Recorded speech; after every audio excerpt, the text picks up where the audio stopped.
¿Y esto el puntero? Bueno, buenos días. Me alegro de estar aquí un año más y doy muchísimas gracias a Cristina y a la organización por haberme invitado. Además, me han asignado el mismo tema que el año pasado, con lo cual lo tenía todo hecho. Me siento un poco frustrada en este sentido porque digo, ¿qué hago? Voy a repetir lo mismo. Con lo cual he intentado un poco meter menos teoría, porque de hecho ya lo tenéis en el capítulo que se os facilita en el libro. Entonces, de teoría voy a hablar de lo más frecuente que solemos utilizar en las consultas y he metido un par de casos clínicos para amenizar un poco la charla. Bueno, tengo conflictos de interés en esta charla sobre laboratorio. Esto es el esquema, lo que os comentaba. Voy a hablar... A ver, esto es el puntero. Sí. Vale, voy a hablar de los parámetros generales del laboratorio, reactantes de fase aguda, los parámetros de autoinmunidad y el sistema HLA y el par de casos clínicos para un poco ejemplarizar. Bueno, a modo de introducción, cuando estamos valorando un paciente, bueno, en medicina en general, pero concretamente en este caso, un paciente con una sospecha de enfermedad reumatológica, es muy importante inicialmente realizar una anamnesis, ya no solo lo que nos cuenta el paciente, sino una anamnesis dirigida en busca de síntomas que nos pueda sugerir que tenga esta enfermedad reumatológica. En las consultas de reumatología es muy gracioso cuando le preguntas al paciente, ¿tienes psoriasis? Y entonces nos dicen, ¿cómo lo sabes? Entonces, no sé, como que les impacta mucho, ¿no? Tienes que hacer unas preguntas dirigidas en caso de sospecha. La exploración física también es muy importante, ya no solo del aparato locomotor, sino una exploración física sistémica, porque sabéis que nuestras enfermedades pueden tener afectación de órganos internos. Y ya en función de todo esto y de la sospecha que tengamos, solicitamos las exploraciones complementarias. Dentro de las exploraciones complementarias, el laboratorio es una de ellas y es súper importante, la manejamos muchísimo. Ya no solo nos apoya, los datos del laboratorio ya no solo nos apoya o nos ayuda a un diagnóstico de la enfermedad, sino que determinados parámetros pueden facilitarnos también, son factores pronósticos, es decir, si son positivos en este paciente, tienen determinados factores de agresividad de la enfermedad. Además, también nos sirven para monitorizar la enfermedad, es decir, valorar la actividad en ese momento y la respuesta a los tratamientos que iniciamos. También nos sirven para valorar el estado de salud y las comorbilidades, que nos van a limitar a la hora también de tratar a los pacientes. Y, evidentemente, la iatrogenia, la potencial iatrogenia que nosotros podemos producir al paciente con los fármacos que iniciamos. En cuanto a parámetros generales del laboratorio, tampoco voy a entrar mucho al trapo con esto, lo tenéis en el capítulo. Normalmente solicitamos una analítica basal general inicial del paciente y cuando introducimos tratamientos inmunosupresores solemos solicitar una analítica básica más o menos al mes y medio para valorar que no produzca ninguna toxicidad ese fármaco. Y cuando hacemos modificaciones de dosis, normalmente también. Si el paciente está estable, mantenemos el tratamiento igual y clínicamente se encuentra bien, solemos valorar con analítica cada 3-6 meses. Normalmente los parámetros básicos que utilizamos, pues el hemograma, recordados que en patología inflamatoria crónica que no esté bien controlada puede aparecer una anemia normocítica, normocrómica, y luego también dentro de un proceso inflamatorio pues podemos ver leucocitosis y trombocitosis. Pero en el hemograma también tenemos que vigilar las posibles citopenias que pueden existir o bien derivadas de la propia patología, es decir, un lupus que tenga citopenias, o las citopenias causadas por los fármacos que usamos. La azatioprina, la hidroxicloroquina también pueden producir citopenias. En cuanto a la bioquímica, solemos solicitar una bioquímica general, vigilar las glucemias, que en eso nos ayudáis vosotros mucho en la atención primaria, porque bueno, usamos mucho los corticoides, ya lo sabéis, y se suelen descompensar siempre los pacientes diabéticos. Entonces aquí vosotros nos ayudáis mucho. La función renal y hepática, porque a la hora de iniciar un tratamiento tenemos que valorarlo porque nos limita también si está afectado, y luego también por las posibles toxicidades de los fármacos que usamos.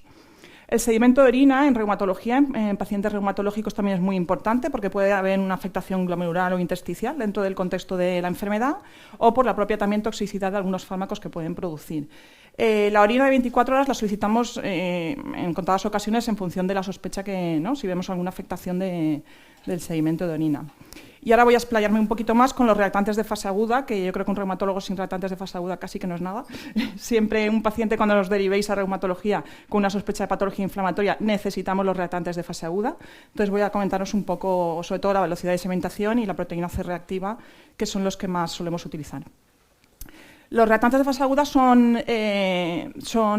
proteínas que se sintetizan, la mayoría de ellos a nivel hepático, dentro del proceso inflamatorio, ¿vale? Las citoquinas proinflamatorias hacen que a nivel hepático se produzcan estas estos reactantes. Sí que es cierto que son reactantes muy inespecíficos, es decir, no solo por las enfermedades reumatológicas se pueden elevar, sino que cualquier otra patología neoplásica, infecciosa, es muy inespecífico esto.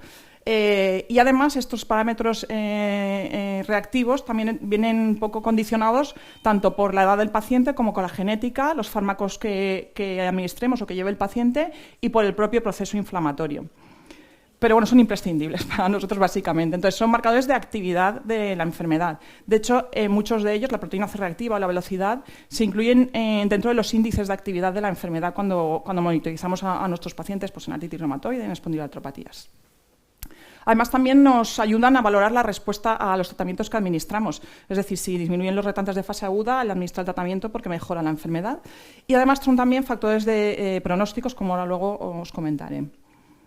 Existen reactantes de fase aguda positivos que se llaman, que son los que se produce una elevación de al menos el 25% de su concentración plasmática, que son los que solemos utilizar en la práctica clínica, y reactantes de fase aguda negativos, que también quiero que lo sepáis, que es que se produce una disminución de esos niveles plasmáticos dentro del proceso inflamatorio, como es, por ejemplo, la albúmina.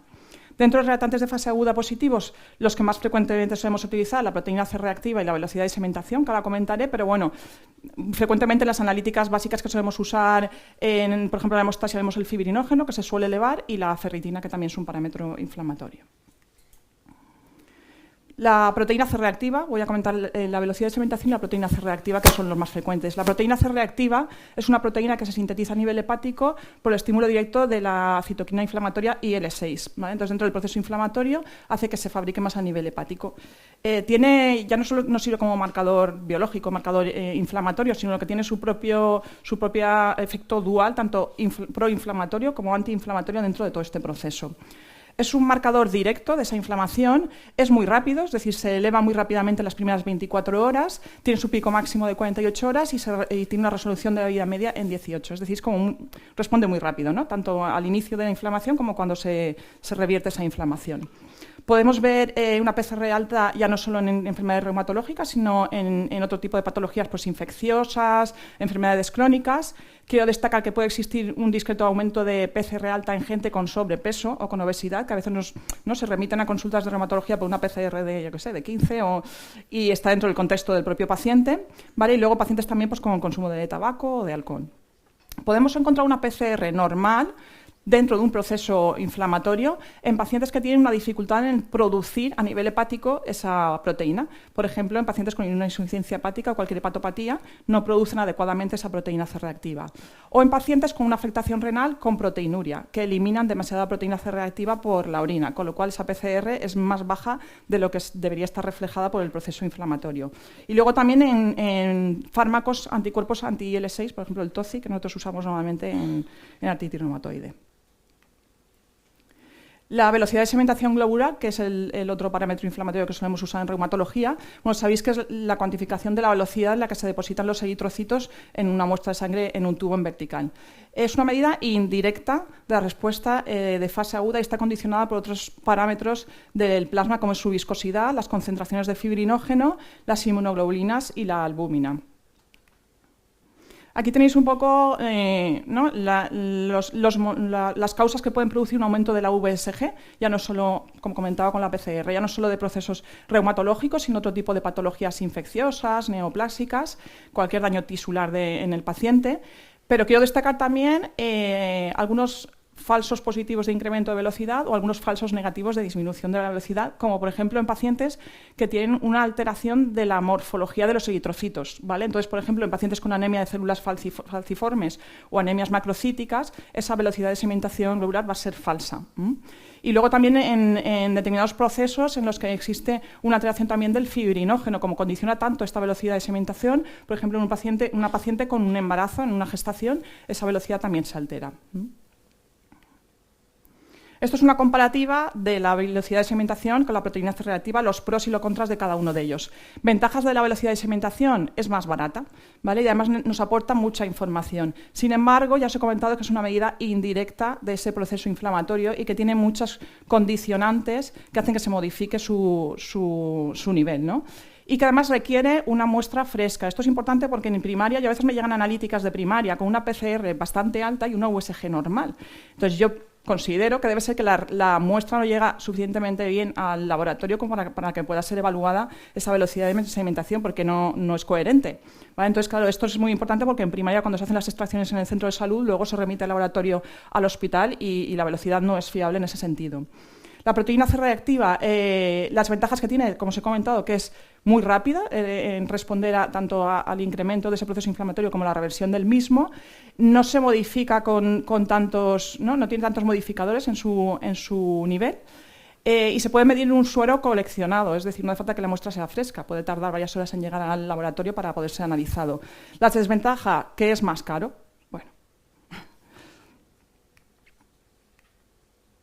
Voy a iniciarlo, ¿no? A comentar lo que son la autoinmunidad.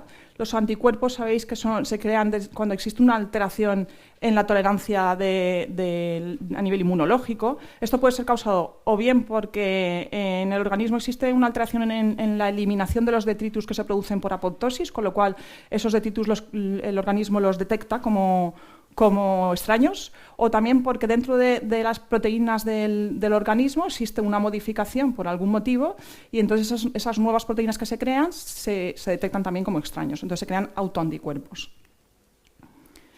El factor reumatoide, como diría Ana Mena, es un clásico, ¿vale? Entonces, el factor reumatoide es el anticuerpo que se crea contra los antígenos de la fracción constante de una hemoglobina G. Quiero destacar que el 15% de individuos sanos puede tener un factor reumatoide positivo, es decir, no siempre un factor reumatoide nos va a indicar que existe una enfermedad reumatológica, y además esto está más incrementado en pacientes a mayor edad o pacientes que tienen familiares directos con enfermedad reumatológica, con una artritis reumatoide. También quiero destacar que en pacientes con artritis reumatoide el factor reumatoide está presente hasta en el 80% de los casos, es decir, 30-20% de pacientes con una artritis reumatoide presentan un factor reumatoide negativo, es decir, que no exista un factor reumatoide no excluye que exista la enfermedad, ¿vale?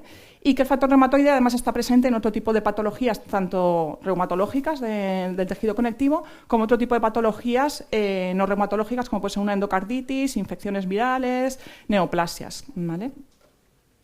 El factor reumatoide es un factor también, nos sirve como un factor pronóstico, es decir, pacientes con una artritis reumatoide y un factor reumatoide positivo tienen peor pronóstico en cuanto a actividad inflamatoria articular, en cuanto a la discapacidad que van a presentar los pacientes, en cuanto al daño radiológico, que pueden presentar mayores erosiones, y en cuanto al riesgo cardiovascular y a mortalidad, ¿vale? Y la respuesta a los tratamientos. Digamos que tienen un factor de mal pronóstico en general por la enfermedad. Los anticuerpos anticitrulinas, que se detectaron posteriormente, este ya no es tan clásico, son anticuerpos que se crean, bueno, aquí es lo que comentaba, se produce una alteración de un péptido, de una proteína propia del organismo, se relaciona normalmente con pacientes con tabaquismo, con una alteración de la microbiota intestinal y con infecciones periodontales. Entonces se produce ese cambio de proteínas y entonces se detecta como extraño y se crean esos anticuerpos, ¿vale? Es un anticuerpo mucho más específico que el factor reumatoide, además es predictivo de desarrollo de la enfermedad, es decir, una paciente o un paciente con artralgias inflamatorias, sobre todo de nuevo, que no lleva mucho tiempo de evolución, con antipéptido citrulinado, tiene una alta probabilidad de desarrollar una artritis reumatoide. También nos sirve para un diagnóstico precoz. Este anticuerpo está presente en el organismo muchos años antes de iniciar los síntomas de la enfermedad, ¿vale? Y luego también, como os comentaba con el factor reumatoide, es un factor de mal pronóstico en cuanto a la actividad inflamatoria, manifestaciones extraarticulares, daño radiológico, discapacidad y mortalidad.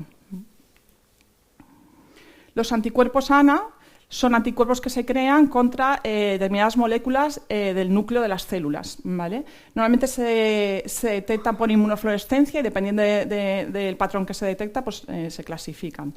Se hace una dilución para cuantificar, normalmente se considera positivo cuando la inmunofluorescencia es mayor de 1,80, ¿vale? Lo digo porque a veces también nos remiten desde atención primaria pacientes con un 80, que es el punto de corte, sin una sintomatología franca de conectivopatía, y eso se considera negativo. Normalmente lo que tenéis que hacer es repetirlo un poco para confirmar que sea negativo, pues en unos 6 meses, una cosa así, ¿vale? Entonces, en una segunda instancia, lo que se hace es, digamos, valorar la especificidad de esa unión antígeno-anticuerpo para distinguir los distintos patrones. La sensibilidad de los ANA. Los ANA son positivos prácticamente en el 100% de los pacientes con lupus. De hecho, es uno de los criterios imprescindibles para el diagnóstico de lupus eritematoso sistémico dentro del contexto clínico del paciente, evidentemente. Está presente también en otro tipo de patologías del tejido conectivo, pero quiero destacar también que están presentes los ANAs en otro tipo de patologías autoinmunes. A veces nos envían pacientes con ANA positivos, ENA negativos, sintomatología clínica ninguna de conectivopatía, con una patología tiroidea autoinmune o con una hepatopatía autoinmune. Entonces puede estar en el contexto de esa otra patología autoinmune que se detecta en esos ANAs, ¿vale? Si no tiene sintomatología reumatológica, pues en un principio no tiene mayor importancia. Tenemos distintos patrones de ENAs. No es recomendable monitorizar, es decir, si tú tienes un paciente con un diagnóstico, no sé, por ejemplo, de esclerodermia anticentrómero positivo o de lupus ANA positivo, no monitorizamos o no cuantificamos a lo largo de la evolución de la enfermedad, no lo repetimos, porque no nos aporta nada. El único marcador que solemos repetir para valorar la actividad de la enfermedad son los anti-DNAs, que sí que se relacionan con actividad en pacientes con lupus, sobre todo a nivel renal, ¿vale? El resto de anticuerpos, si son positivos y ya tienes un diagnóstico de enfermedad, no solemos repetirlo. Sí que es cierto que cada uno de los patrones nos pueden orientar en las manifestaciones clínicas que puede desarrollar el paciente dentro de ese diagnóstico, ¿no?, de esa enfermedad. Vale, los ANCAs son los anticuerpos que se producen contra citoplasma de los neutrófilos, ¿vale? Están relacionados, bueno, se detectan en función de la técnica, se puede detectar si se utiliza en inmunofluorescencia los C-ANCA y los P-ANCA, y si se realiza con técnica de ELISA, los anti-PR3 y anti-MPO. Estos anticuerpos se relacionan con vasculitis necrotizantes sistémicas, ¿vale? Entonces lo que producen es una inflamación y una necrosis de los vasos, sobre todo de pequeño y mediano calibre. Tiene que estar todo en un contexto clínico, es decir, ya veis que aquí, dependiendo de la vasculitis, pues hay mayor probabilidad de que existan uno de los anticuerpos que otros, pero siempre tiene que estar en el contexto clínico, ¿vale? No manda el anticuerpo, sino la clínica.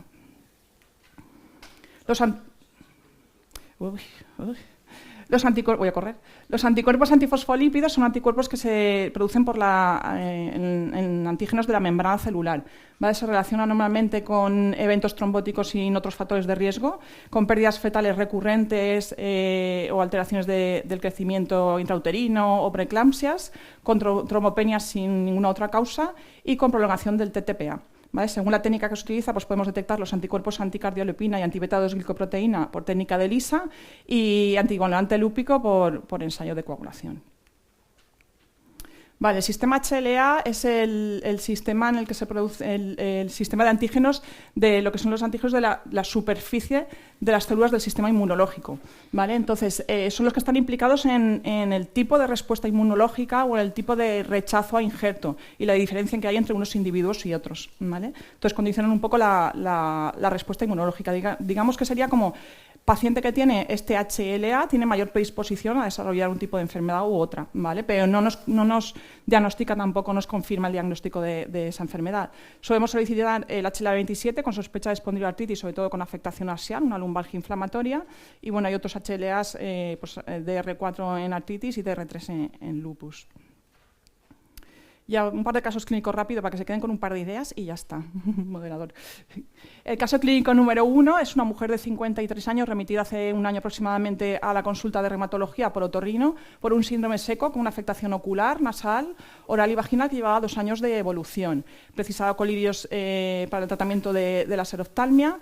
Por anamnesis dirigida no tenía ninguna otra afectación sistémica, ¿no?, de fotosensibilidad, de Raynaud, de aftas, de artralgias, de abortos, y la exploración física era normal. Como antecedentes tampoco destaca nada fuera de lo habitual, un SAS de reciente diagnóstico, una hipertensión, una ansiedad y era administrativa. Con una sospecha de síndrome seco a estudio, se inicia tratamiento sintomático que ya lo llevaba la paciente y se solicita una analítica con anticuerpos, una interconsulta oftalmología para valorar esa seroftalmia y una gamografía de glándulas salivares para valorar esa serostomía o la función de las glándulas. A nivel oftalmológico sí que detectan un test de rímel patológico de 5 en cada uno de los ojos. Esto es lo de las tiras que se ponen en los ojos para valorar en 5 minutos. Y luego también nos ponían en la historia clínica se objetiva poca cantidad de lágrima, tampoco nos ponía mucho más. En la analítica vemos, llamaba la atención, que todos los anticuerpos son negativos y que tampoco había ningún otro parámetro, que a veces, no sé, hay una alteración, ¿no?, de reactantes de fase aguda, una hipergamaglobulinemia, no había nada. La analítica perfecta.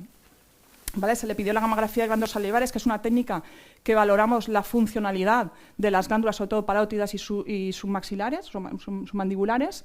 Entonces sí que se ve una alteración funcional de parótida derecha y ambas maxilares. Por lo tanto, tenemos una afectación ocular objetivada por oftalmología, una afectación oral objetivada por una gamografía de glándulas salivares, pero una autoinmunidad negativa.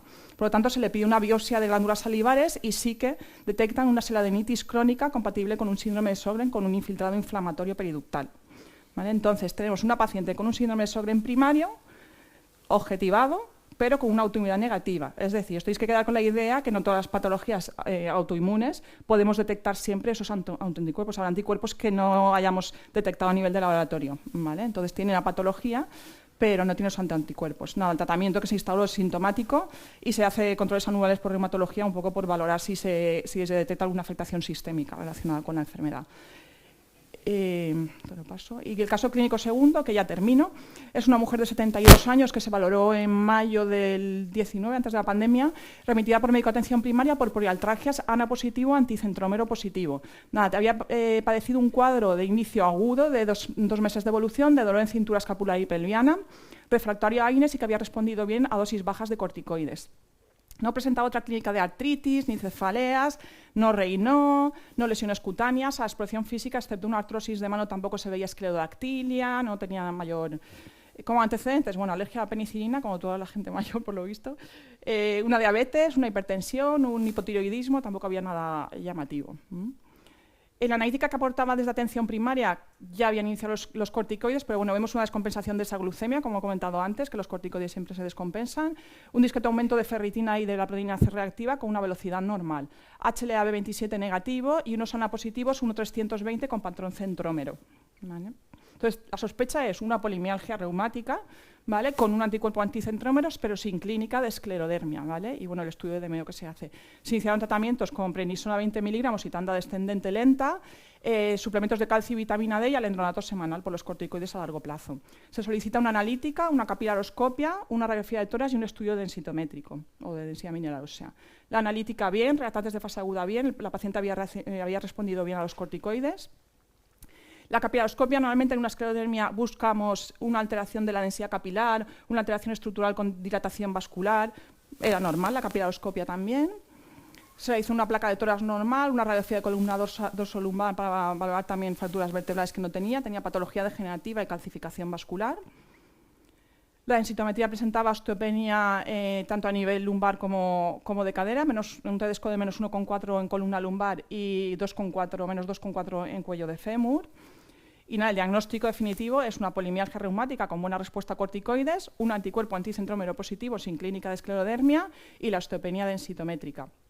La evolución, hicimos una tanda descendente de corticoides, llevó más tiempo de lo debido porque vino pandemia, con lo cual ahí hubo una pérdida de seguimiento, con lo cual terminó los corticoides en abril del 21, o sea, llevó como 2 años de corticoides, pero bueno, se han retirado desde entonces y no ha recurrido la polimialgia reumática y no tiene sintomatología de esclerodermia sistémica hasta el momento. Se le hace un control anual un poco por vigilarla también. ¿Vale? Y nada, como conclusiones, siempre tiene que existir una sospecha clínica con una sintomatología compatible a la hora de solicitar exploraciones complementarias, porque un anticuerpo positivo o un marcador positivo sin sintomatología no nos aporta absolutamente nada, de hecho al revés, nos confunde. ¿Vale? Y que bueno, estos parámetros de laboratorio, los que nosotros solicitamos, ya no solo nos sirve para el diagnóstico, sino también para ver la extensión o la actividad de la enfermedad, los factores pronósticos de la enfermedad y monitorizar tanto la enfermedad como la iatrogenia que nosotros podemos causar por los fármacos.